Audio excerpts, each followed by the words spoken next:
우리 하나님 말씀 다 같이 보겠습니다. 창세기 18장 23절부터 33절까지 서로 한 절씩 교독하겠습니다.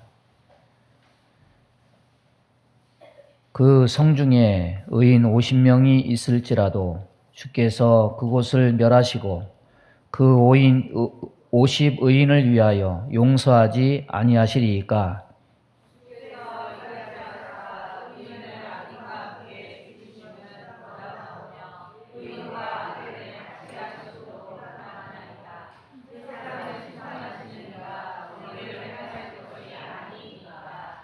여호와께서 이르시되 내가 만일 소돔 성읍 가운데서 의인 50명을 찾으면 그들을 위하여 온 지역을 용서하리라.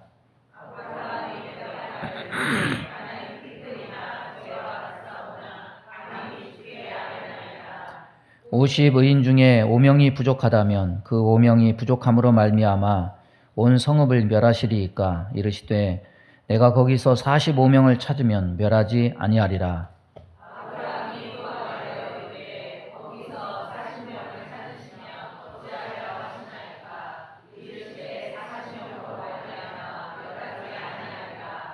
아브라함이 이르되 내 주여 노하지 마시옵고 말씀하게 하옵소서. 거기서 30명을 찾으시면 어찌하려 하시나이까.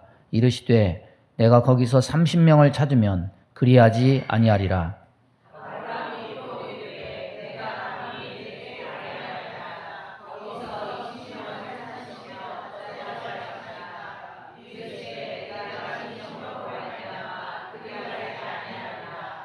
아브라함이 또 이르되 주는 노하지 마옵소서. 내가 이번만 더 아뢰리이다. 거기서 10명을 찾으시면 어찌하려 하시나이까. 이르시되 내가 10명으로 말미암아 멸하지 아니하리라.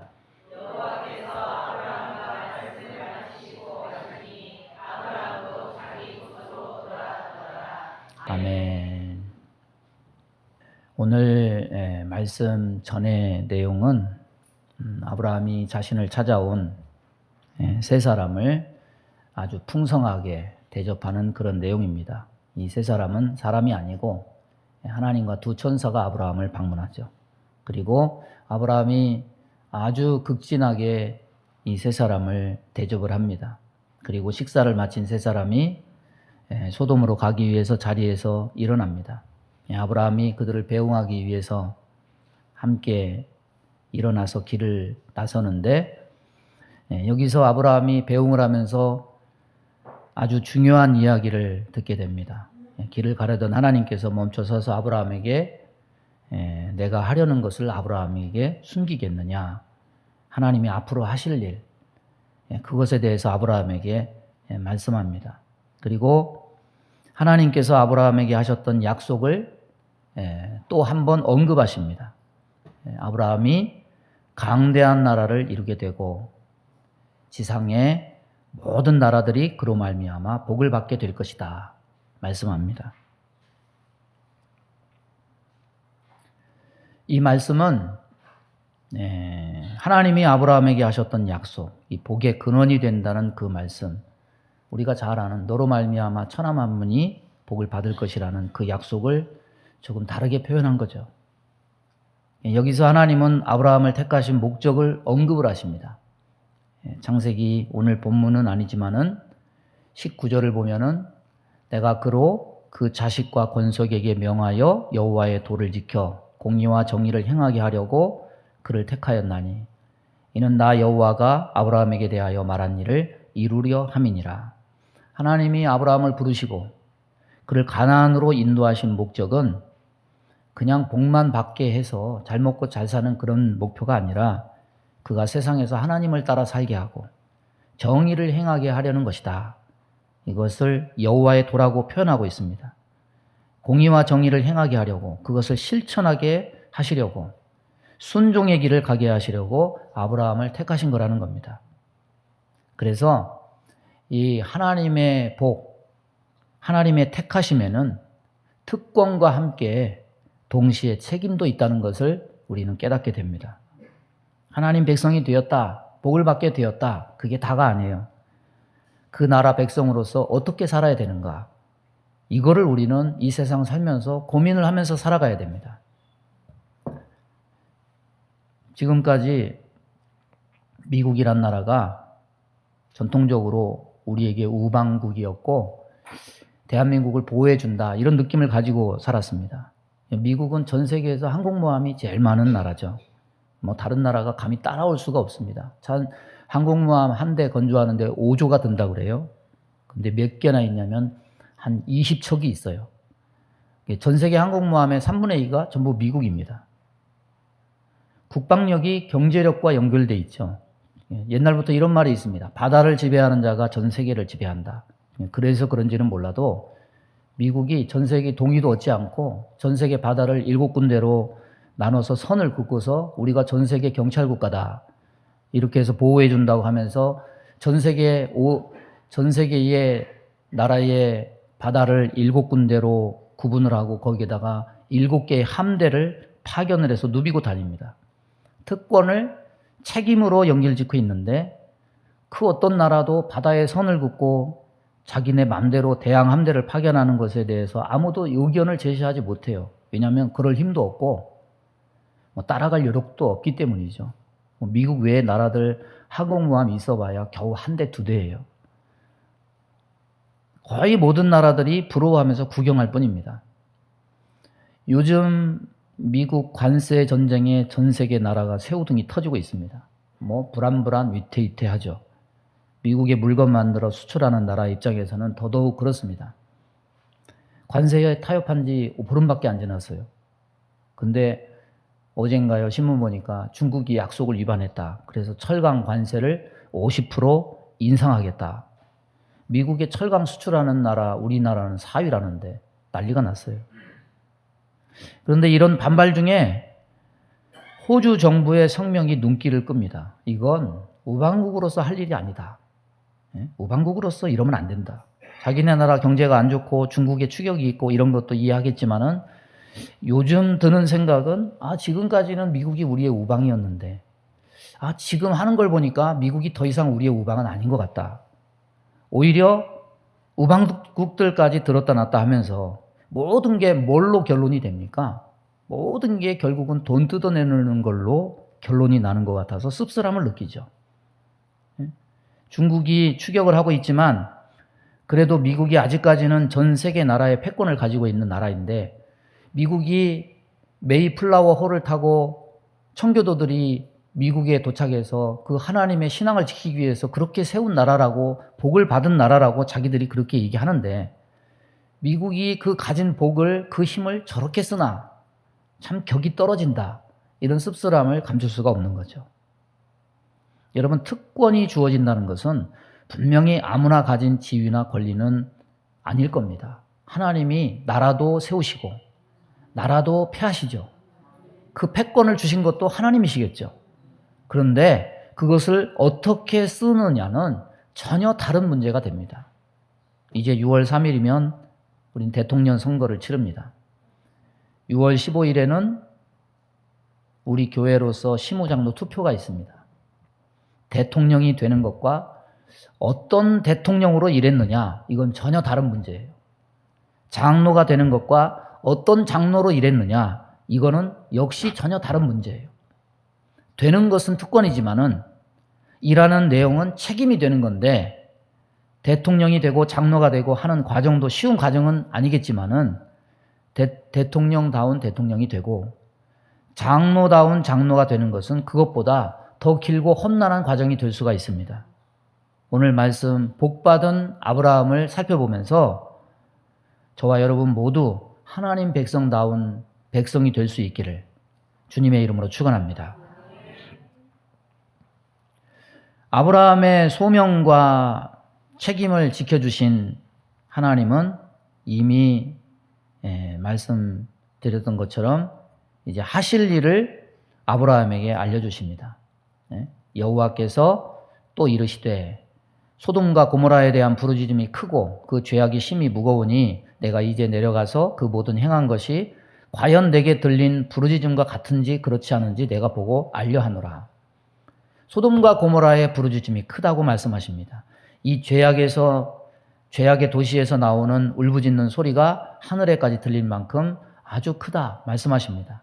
그들의 죄가 너무 크고 심각해서 하나님이 직접 확인하시겠다고 말씀하십니다. 내가 내려가서 보겠다.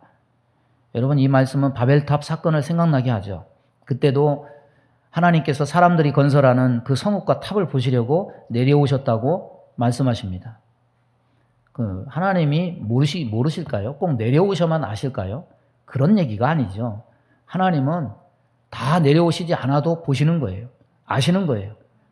그런 의미보다는 하나님이 죄인을 심판하기 전에 그들의 죄에서 신중하게 생각하시고 조사한 다음에 그에 따른 정의의 판결을 내리시는 분이라는 것을 그렇게 표현하시는 겁니다. 하나님은 그 지역에 꼭 내려가실 필요는 없어요.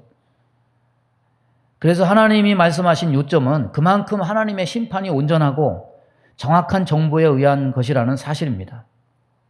하나님이 아브라함에게 뭘 알려주고 계십니까? 내가 심판을 할 것이냐 말 것이냐, 이게 아닙니다. 뭘 알려주시고 계시느냐? 결정된 심판을 말씀하고 계시다. 결정된 심판이에요. 여러분, 성경에 나오는 심판들 여러 가지 있습니다. 에덴에서 쫓겨나는 것도 심판입니다. 사람에게 죽음이 온 것도 심판이에요. 이게 결정된 거예요. 노아 홍수 심판, 이것도 결정된 거예요. 바벨탑을 심판한 것, 이것도 결정된 거예요. 그리고 빠지지 않는 것이 소돔과 고모라의 심판이에요. 노아 홍수가 물심판이었다면 소돔과 고모라의 심판은 불심판입니다. 여러분, 어쩌면 소돔과 고모라는 온 세상이 나중에 당하게 될 최후 심판의 본보기가 되는 심판입니다. 사람이 보기에 세상은 발전시켜서 아름답게 가꿀 대상이 될지 모르겠지만은 하나님 보시기에 세상은 지옥과 같아요. 요지경 속입니다. 그래서 아브라함에게 결정된 심판을 알려주십니다. 그러나 여러분, 하나님이 아브라함에게만 알려주셨습니까? 아닙니다. 오늘날 우리에게도 결정된 심판을 하나님은 알려주십니다. 그 결정된 심판이 뭡니까? 최후의 심판이 분명히 있다. 결정된 거예요. 우리는 알고 있습니다. 심판을 대하는 이 아브라함의 태도를 알기 전에 우리는 이 심판이 우리가 회개 많이 하고 우리가 예수 잘 믿으면 심판이 안 올 수도 있어. 이것이 아니라는 사실이에요. 결정된 심판이었다는 것을 먼저 염두에 두고 우리는 알고 있어야 된다는 사실입니다. 하나님께서 아브라함에게 소돔과 고모라에 대한 심판 소식을 알려줬을 때 아브라함의 반응, 심정이 어땠을까요? 여러분이면 어땠을 것 같습니까? 하나님, 잘하신 거예요. 훌륭하십니다. 아주 싹 쓸어버려가지고 정의가 살아있음을 하나님 보여주세요. 예? 속이 너무 후련하고 시원합니다. 예? 저 쓰레기 같은 것들, 버러지 같은 것들 차라리 세상에 싹 쓸어버려서 없는 게 낫습니다. 아브라함이 이랬습니까? 아브라함 입장에서 21절에서 보면은 소돔과 고모라에 대한 심판 소식을 듣고 아브라함에게 가장 먼저 떠오른 사람은 아마 자기 조카 롯이었을 겁니다. 사실 롯은 아브라함이 본토 친척 아비집을 떠날 때부터 가나안에 들어가기까지 유일하게 함께한 동행한 혈육입니다. 아브라함에게 귀중한 존재예요. 그러나 본문을 보면 아브라함은 조카 롯만 구해달라고 하나님께 간구하지 않습니다. 그는 의인들의 구원을 간구합니다. 그러나 이거는 단지 의인들의 구원만을 위해서 간구한 것이 아니라 사실은 소돔성의 모든 사람의 구원을 위해 간구한 것이라고 봐도 무방합니다. 왜냐하면 의인의 구원을 위해서는 소돔상의 멸망이 유보되어야 했기 때문이에요. 아브라함이 기도한 내용, 롯의 구원을 제하자면 사실 자신과는 아무런 관계가 없어요. 개인의 재물 문제도 아니고 자기 생명 문제도 아니에요. 소돔과 고모라가 멸망받는다고 해서 아브라함이 손해볼 거 하나도 없습니다. 오히려 아브라함이 조카 롯을 구하려고 318인을 거느리고 가서 구해냈을 때 소돔 왕이 병사들을 탐낼 때 아브라함이 병사들의 분기 뇌에는 아무것도 손대지 않고 다 돌려준 일이 있습니다. 어떻게 보면 감정적인 언짢음 같은 것이 있을지는 모르겠지만은 아브라함과 얽힌 것은 아무것도 없습니다. 그러나 그럼에도 불구하고 아브라함은 죄인들의 구원을 간절히 청원하고 있어요. 바로 이겁니다. 앞부분에서 분명히 하나님이 말씀하신 것은 내가 심판해 볼까 생각 중이다. 이게 아니라 결정된 심판이라고 했어요. 우리가 아직 이 땅을 살아가면서 나를 괴롭히는 사람, 나를 힘들게 하는 사람, 그 사람들을 하나님은 뭐 하시나? 안 잡아가시고, 하나님은 뭐 하시나? 심판하시지 않고, 이런 생각, 느낌, 말들을 우리는 내뱉습니다. 그런데 아브라함이 보인 태도는 저 사람들은 심판받아도 쌉니다. 이런 태도가 아니라 이미 재판정에서, 법정에서 판사가 고퇴를 3번 두드려서 형을 정한 것에 대해서, 결정된 것에 대해서 한 번만 더 생각해 주시면 안 됩니까? 이런 태도를 보이고 있다는 거예요. 아브라함의 태도는 죄악이 관영한 세상에서 믿는 자가 가져야 될 태도, 복받은 자의 태도가 무엇인지를 우리에게 보여주는 거예요. 여러분, 우리가 믿음 지키기 위해서, 이 세상 속의 거룩함을 지키기 위해서, 저들의 삶을 본받지 않기 위해서 분리가 필요해요. 시편 1편 말씀대로 악인들의 꾀를 따르지 않는 구별됨과 분리가 필요합니다. 죄인들의 길에 서지 않는 구별됨과 분리가 필요합니다. 오만한 자들의 자리에 앉지 않는 구별됨과 분리가 필요합니다. 그러나 그렇다고 해서 니들은 개 돼지야, 이렇게 취급하면서 폐쇄적으로 우리끼리만 살라는 그런 의미는 절대 아닙니다. 왜냐? 교회는 세상 속의 존재예요. 오늘날 교회가 타락하니까 어떤 교회가 바른 교회인가? 이런 고민들을 우리는 많이 할 수밖에 없습니다. 여러분, 교회와 성도들이 세상에서 하는 역할이 뭡니까? 크게 2가지 관점이 존재해요. 하나님이 교회와 성도들에게 기도하시는 역할이 있고요. 또 하나는 세상 사람들이 교회와 믿는 자들에게 기대하는 역할이 있어요. 근데 실제적으로 우리는 어디에 많이 휘둘리느냐? 세상 사람들이 믿는 자에게 기대하는 말들에 우리는 많이 휘둘려요. 교회가 불편한 소리 안 했으면 좋겠다. 위로의 말만 해줬으면 좋겠다. 카페가 있으면 좋겠다. 주차장이 있으면 좋겠다. 공부방이 있어가지고 아이들을 지도해줬으면 좋겠다. 그건 자기들의 필요에 관한 거죠. 세상 사람들이 교회에 기대하는 이런저런 수많은 어떤 필요적인 부분이 교회 안에 반영되고 있죠. 그런데 그러다 보니까 하나님이 교회를 세우신 목적, 하나님이 교회와 성도들에게 기대하시는 역할이 약화되고 희미해지고 무시되는 그런 경향이 나타난다는 거예요. 믿지 않는 자들은 교회를 향해서 자기들의 필요를 반영하려 하지 하나님의 뜻과 하나님의 기대를 반영하지는 않아요. 따라서 우리가 세상 사람 말만 듣고 거기에 휘말려서 그 이야기를 듣고 부응하다 보면은 교회가 사람을 위한 교회, 종교적인 교회는 될지 몰라도 하나님의 뜻과 기대를 충족하는 곳은 될 수가 없어요. 사람이 좋다 하는 기준이 꼭 하나님께 좋은 것은 아닙니다. 이 사람들은 교회 크기와 시설과 분위기를 두고 좋은 교회라고 평가합니다. 교회가 교회의 주인이 누구인지를 잃어버리고 사람의 기준으로 생각하기 시작하면 교회는 엉뚱한 방향으로 왜곡돼서 다른 길을 가기 쉬워요. 교회가 세상의 강아지가 되면 안 돼요. 교회가 세상의 재롱둥이가 되면 안 돼요. 세상 사람 눈에 억지로 들려고 인정받으려고 애써도 안 돼요. 우리는 하나님의 자녀고 교회는 하나님의 것입니다. 우리는 하나님 눈치를 보고 하나님 말씀에 기준을 두고 그 방향과 그 길로 가야 돼요. 결정된 심판이 작정된 소돔을 위해서 기도하는 이 아브라함의 모습은 의인을 부르러 온 것이 아니라 죄인을 부르러 오셨다는 예수님의 모습과 연결이 됩니다. 마가복음 2장 17절 보면 예수께서 들으시고 그들에게 이르시되 건강한 자에게는 의사가 쓸데없고 병든 자에게라야 쓸데있느니라. 나는 의인을 부르러 온 것이 아니요 죄인을 부르러 왔노라. 아브라함이 자기 일이 아닌 일에 발벗고 나서서 하나님께 매달리는 강청의 기도를 하는 것은 예수님의 마음이 어떤 건지를 우리에게 보여줍니다. 우리가 잘 아는 말씀 요한복음 3장 16절 뭡니까? 하나님이 세상을 이처럼 사랑하사 독생자를 주셨으니 이는 그를 믿는 자마다 멸망하지 않고 영생을 얻게 하려 하심이라. 심판이 작정된, 결정된 심판이 작정된 세상을 향해서 하나님이 어떤 마음을 품고 계신가? 우리는 성경을 통해서 분명히 알고 있습니다. 세상의 사람들 말 들어보면요, 세상은 참 죽일 사람 천지야. 그러니 원한에 사무친 사람들에게 결정된 심판을 대하는 아브라함의 이야기를 하면 뭐 너만 의인이냐, 네가 당해보면 그런 얘기 못할 거다, 이렇게 말할지도 모르겠습니다. 그러나 아브라함의 기도를 통해서 드러나는 것은 무엇입니까?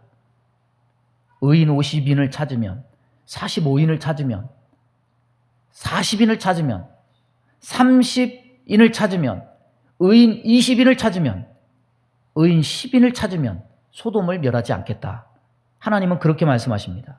그런데 아브라함이 그렇게 6번이나 하나님 앞에 강청하는 기도를 했다고 해서 여러분, 의인이 죄인 되고 죄인이 의인 됐습니까? 소돔과 고모라의 유황불 심판 가운데 구원받은 사람은 딱 한 가정이에요.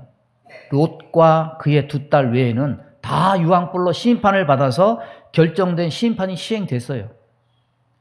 죄인을 구원해달라는 이 말은 정의와 공의를 뒤로 하고 그냥 좀 봐주고 눈 감아달라, 이 말이 절대 아니에요. 하지만 이 아브라함의 태도를 통해서 우리는 몇 가지를 생각하게 됩니다. 결정된 심판이 작정된 이 세상을 살아가는 우리의 태도, 믿는 자의 태도가 어떠해야 되느냐. 이 태도는 아브라함의 태도만이 아니에요. 결정된 심판, 작정된 심판을 위해서 기도하는 아브라함의 태도는 예수님의 예표이기도 하고 예수님의 기도이기도 하고 예수님의 삶이기도 합니다. 그런데 우리가 죄인을 위해 기도했을 때 그 사람이 심판을 면하게 되는 일이 생긴다면 반드시 이루어져야 될 일이 있어요. 뭘까요?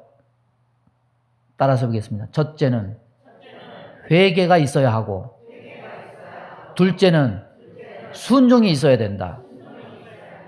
그냥 면해지는 거 절대 아닙니다. 베드로후서 3장 9절 보면 주의 약속은 어떤 이에 더디다고 생각하는 것 같이 더딘 것이 아니라 오직 너희를 대하여 오래 참으사 아무도 멸망치 않고 다 회개하기에 이르기를 원하시느니라. 아브라함은 죄인을 무조건 용서해달라고 하지 않았습니다. 의인의 기준을 허물지 않아요. 이 말은 하나님은 회개가 있고 순종이 있을 때 하나님은 죄인을 의인 삼아 주신다는 말씀입니다. 정말 어려운 일이고 정말 희박한 일이지만 하나님은 죄인이 회개하고 돌아오기를 원하십니다. 그리고 죄인을 회개시키러 오신 예수님이 하신 이 일을 복받은 자들이 이 세상에서 이어가기를 원하십니다. 그런데 또 한 가지 면을 생각하지 않으면 안 돼요. 하나님이 세상을 심판하기로 작정하셨다고 해서 그것이 우리가 믿는 자로서 심판자로 살아야 된다는 말은 아니라는 점입니다. 우리가 완장을 차고 죄인을 색출하는 역할을 하라고 교회를 세우신 것이 아니라는 겁니다. 아브라함의 기도를 통해서 우리는 믿는 자가 해야 될 일이 뭔지를 깨닫게 돼요. 교회는 죄인들을 결정된 심판이 작정된 이 세상, 작정된 심판이 머리 위에 놓여있는 죄인들을 회개시켜서 구원하기 위해서 존재하는 곳입니다. 아버지는 이런 일을 감당하라고 이 땅에 교회를 세우시고 선택하신 겁니다. 여러분, 10계명은 하지 말라는 계명이 80%입니다. 하지 말라는 거 하면 어떻게 될까요? 하지 말라는 거 하면요, 삶이 파괴됩니다. 오늘날도 여전히 유효한 결과들이에요. 하지 말라는 거 하면요, 좋을 것이 없어요. 삶이 망가져요. 10계명, 6계명에서 9계명, 살인, 간음, 도적질, 거짓 증거, 사기, 이거 사회적으로도 중범죄입니다. 사회법상 형사 처벌되는 법이에요. 죄예요. 우리가 굳이 손 안 대도 검찰, 경찰이 손을 뻗어서 법정에 세우고 감옥에 쳐넣습니다. 그런데 사람이요, 그런 중범죄만 저지릅니까? 그런 것이 아니죠. 그것 외에도 사람은 정말 불완전해서 허물과 죄가 있습니다. 우리가 죄를 발본색원에서 신고하고 법정에 세워서 정죄하고 정의를 보이고 이것 하라고 교회가 있고 일꾼 세우는 거 아니죠. 결정된 심판 앞에서도 6번이나 청원한 아브라함의 기도를 생각한다면 우리가 행할 일은 죄인을 정죄하지 말고 기도하라는 거예요. 우리 교회 올해 표어가 뭡니까? 다 같이 한번 읽어보세요. 시작. 모르면 주보라도 빨리 봐가지고 눈치라도 채가지고 빨리빨리 해야지. 우물우물하고 있으면 어떡해요? 다시 시작. 사람을 사랑하고 축복하고 세우는 교회. 근데 여러분 사람 사랑하는 거 쉬워요? 제일 어려워요. 사랑보다는요, 뭐가 먼저 보이느냐? 사랑받을 것보다는 허물과 죄가 먼저 보입니다. 그러니까 그러면은 사랑이 안 돼. 미워하게 돼요. 근데 여러분 반대로 하세요. 따라서 해보세요. 미워도 축복하자. 반대로 해버리세요. 미워도 축복하고 죄가 보이면 여러분이 그 사람을 위해서 죄를 사해달라고 기도하세요. 그래서 회복되어져서 주 앞에 바로 세워달라고 기도하세요. 이게 뭐냐면 복받은 성도가 할 일이고 이것이 앞으로 장로님들이 해야 될 일이에요. 요즘 깨달아지는 것이 하나 있습니다. 주기도문 중에 죄사함에 대한 기도 첫 번째 뭡니까? 우리가 우리에게 죄 지은 자를 사하여 준 것 같이 우리 죄를 사하여 주옵시고. 이 부분 기도하면서 안 찔리는 사람은 좀 이상한 사람이에요. 여러분 찔리지 않아요? 아니 내가 먼저 죄를 사해줘야 나의 죄도 사함을 받나? 굉장히 부담스럽죠. 여보 왜 이걸 이렇게 했을까? 그냥 내 죄를 사해주세요. 이렇게 하면 마음이 평안할 텐데 우리가 우리에게 죄 지은 자를 사하여 주어야만 내 죄가 사해주는 것 같은 그런 느낌을 주죠. 여러분 죄는요, 죄의 특성상 거의 대부분은 죄 짓는 상대방이 있어야, 관계성이 있어야 성립이 돼요. 무인도에서 혼자 살면 하나님과의 관계는 놔두고 다른 사람과의 관계에서는 죄를 지을 수 없어요. 살인, 간음, 도적질, 거짓 증거 이게 성립이 안 돼. 뭐 상대가 있어야 죄를 짓잖아요. 그런데 사람이 있으면 사람 본성상 사람은 사람을 대할 때 어떤 특성이 있냐면 아니 자기도 죄인이면서 좋은 점은 안 찾아요. 죄를 끄집어내고 허물을 끄집어내고 약점을 끄집어내고 헐뜯고 비난하고 정죄하는 그런 특성이 있어요. 이런 특성을 제가 지어봤어. 자의 남죄. 자기는 의인이고 남은 죄인이야. 예? 자의 남죄. 이게 자기 독선이죠. 여러분 의인이 어디 있어요? 우리 다 죄인 아니에요? 우리는 회개한 죄인일 뿐이에요. 세상 밖에는 회개하지 않은 죄인이 있을 뿐이에요. 이게 참 못된 구석이고 본성입니다. 왜 하나님 앞에는 죄인이라고 하면서 왜 사람 앞에서는 하나님 앞에 10,000달란트 탕감받은 자가 100데나리온 빚진 자에게 행하는 그런 모습을 보일까? 자의 남죄예요. 자기는 의인이고 남은 죄인이에요. 주기도문에 우리가 우리에게 죄 지은 자를 사하여 준 것 같이 이 문구는 그래서 죄를 대할 때 보이는 이 사람의 이 이중성, 양면성을 상기시키면서 너가 하나님 앞에 죄인이라고 고백한다면 다른 죄인도 용서할 수 있어야 된다. 이걸 암시적으로 경고와 경계를 하고 있는 겁니다. 다른 사람은 막 정죄하고 죄인 취급하는 우린 자신들에게 그러면 너는 의인이냐? 암시적으로 묻는 말과 같은 겁니다. 말씀을 정리합니다. 여러분 복받은 자가 세상을 대하는 태도, 심판을 대하는 태도가 어떠해야 되는가? 트럼프는 세계 패권을 쥔 세계 최강대국 미국의 대통령이에요. 미국 우선주의를 실현한다고 다른 나라들을 들었다 놨다. 여러분 이런 사람 되어야 됩니까? 어느 누구도 이런 모습 좋아하는 사람은 없어요. 그게 되게 불편해요. 세상은 힘 우선주의, 야국 강식의 힘의 논리로 이 세상을 지배하려는 그런 짐승 같은 그런 논리가 판을 치고 있다. 이걸 명확하게 보여주죠. 선거철에는 항상 뭐가 난무합니까? 비방, 비난, 흑색 선전, 흙탕물이 계속 튀겨집니다. 남의 허물 들추는 것 결국 자기도 피를 보게 돼요. 여러분, 나라가 둘로 쪼개졌어요. 그것도 모자라가지고 우리끼리 헐뜯고 비난하고 막 갈기갈기 막 조각을 내요. 마음이 참 안 좋아요. 자기는 옳고 상대는 그르다. 이 이중적인 잣대. 세상은 자기만 의인이고 선한 척 해요. 자기 독선주의가 여전히 판을 치고 있어요. 여러분, 교회는 세상처럼 힘 우선주의를 지향하는 곳이 아니에요. 교회는 자기 독선주의를 지지하는 것도 아니에요. 여러분, 하나님이 법정이 부족해가지고 교회를 세운 것이 아니고 검사 재판장이 부족해서 죄인 색출해서 정죄시키라고 일꾼 세우는 것도 아니에요. 우리에게 복 주신 이유, 우리에게 사명 주신 이유는, 우리에게 직분 주신 이유는, 우리를 이 땅에 두신 이유는 명확합니다. 회개한 죄인들을 불러 모아서 교회를 세운 것은 회개치 아니한 죄인들을 불러서 그들도 회개시키려고 하나님이 이 교회를 세운 겁니다. 이미 세상은 하나님의 예고되고 결정된 심판 아래에 있으니까 이 심판 아래에 있는 죄인들을 하나라도 구원하는 그 일을 하라고, 회개케 해서 돌이키게 해서 하나님 앞에서 죽지 말고 살게 하라고, 그 일을 하라고 교회를 세운 것이고 그 일을 하라고 일꾼을 세운 겁니다.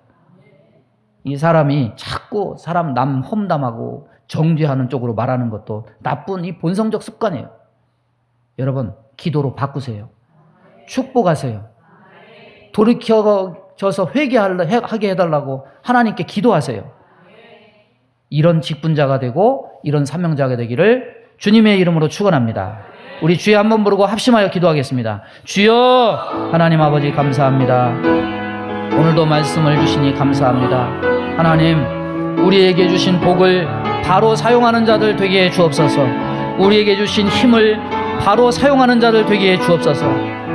하나님 아버지, 이 세상에 우리에게 힘을 주고 우리에게 아버지 직분을 주신 것은 군림하라고 주신 것이 아니요, 독선을 하라고 준 것이 아니요, 정죄하라고 주신 것이 아니고 이 결정된 심판 아래에 있는 세상에 있는 자들을 나처럼 회개시켜 구원하라고 하나님이 우리에게 이 직분을 주심을 믿습니다. 하나님, 일꾼들이 이 마음을 품고 이 예수의 마음을 품고 아브라함의 마음을 품고 그들을 위해 기도하고 축복하고 그들을 살리는 자들이 다 될 수 있도록 하나님 은혜를 베풀어 주옵소서.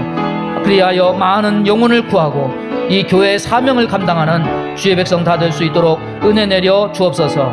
예수님의 이름으로 기도하옵나이다. 아멘. 믿음의 손을 가슴에 얹습니다.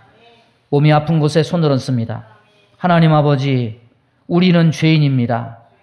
우리에게는 결정된 심판이 있습니다. 우리는 본질상 진노의 자녀요, 우리는 아버지 앞에 아무것도 내세울 것이 없습니다. 예수를 떠나면 우리는 아무것도 할 수 없음을 고백합니다. 그런데 무슨 의가 있습니까?